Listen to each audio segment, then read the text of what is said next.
We're continuing on in Chapter 11 of Polynomial Functions. This is 11.3a. We're going to talk about roots and multiplicity of a polynomial, and I have a couple theorems for you. So we've got 5 previous videos for Chapter 11 now, and they're all in the description, just a link away. In 1798, at 20 years old, Carl Friedrich Gauss proved the Fundamental Theorem of Algebra. That's pretty young. It's pretty great, isn't it?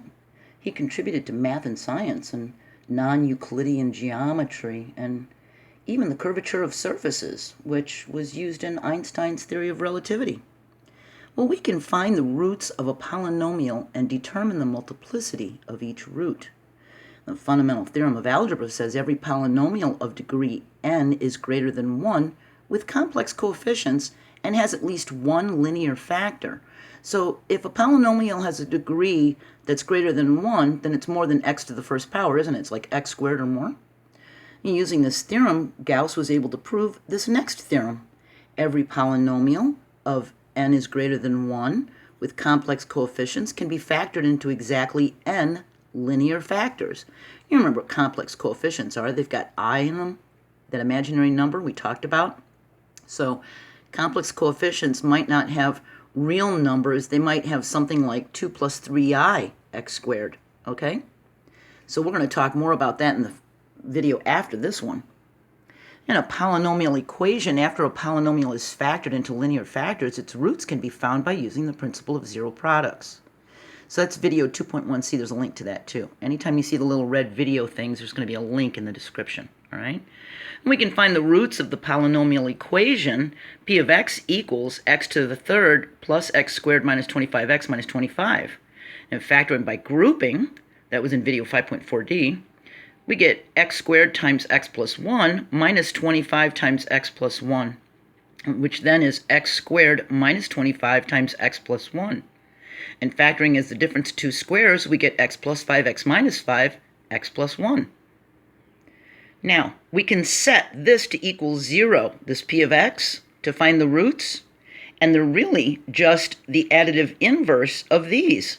So when you factor this and you see that this is a plus 5, a minus 5, and a plus 1, you know that the roots are a minus 5, a plus 5, and a minus 1.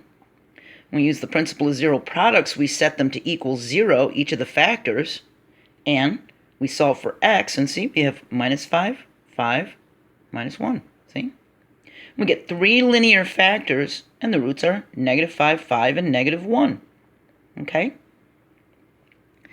Now, in our first example, the one we just did, we had 3 linear factors and 3 roots. If a factor x minus r occurs k times, some unknown amount of times, we say that r is a root of multiplicity k.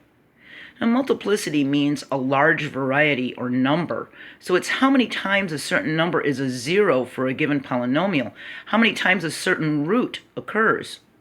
And we can find the roots of the polynomial equation and multiplicity of each.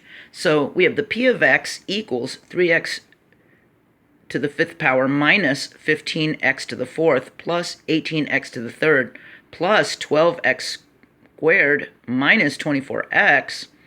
And when we factor this, we see there's 5 linear factors. And look, these are all identical, aren't they? The x minus 2. So we can just write them as 1 with the little 3 up there as the exponent, can't we?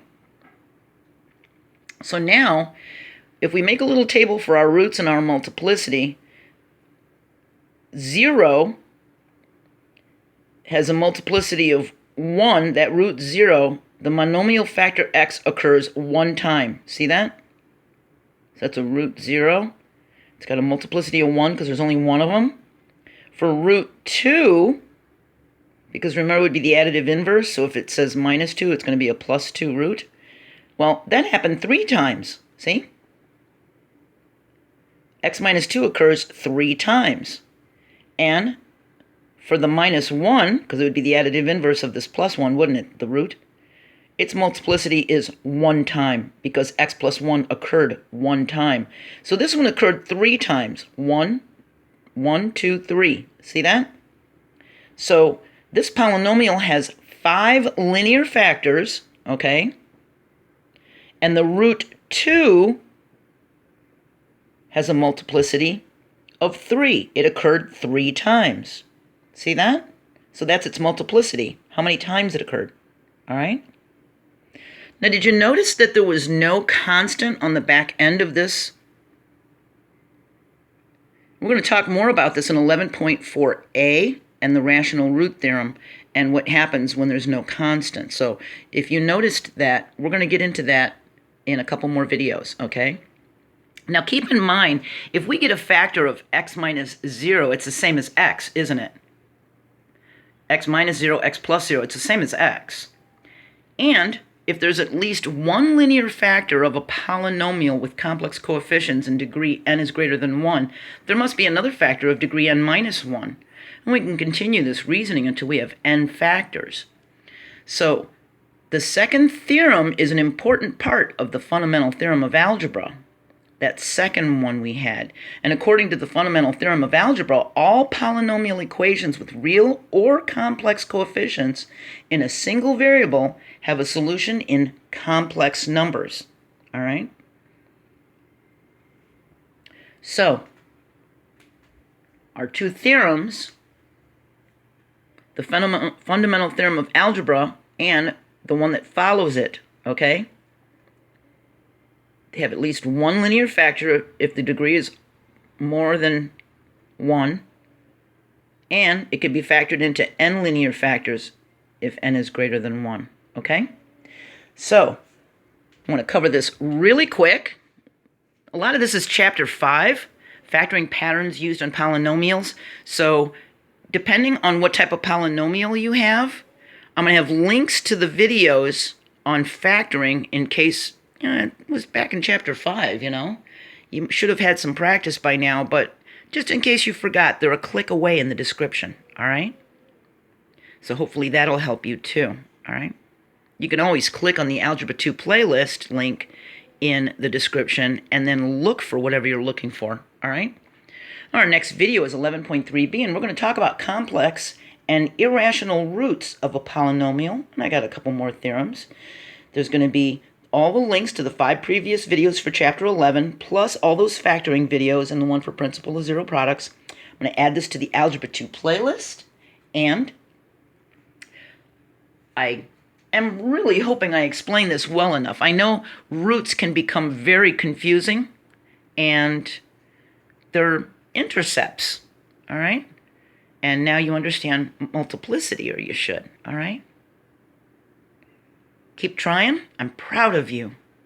And just remember, baby steps, and try not to skip any of the videos so that you don't lose some information. All right? Bye.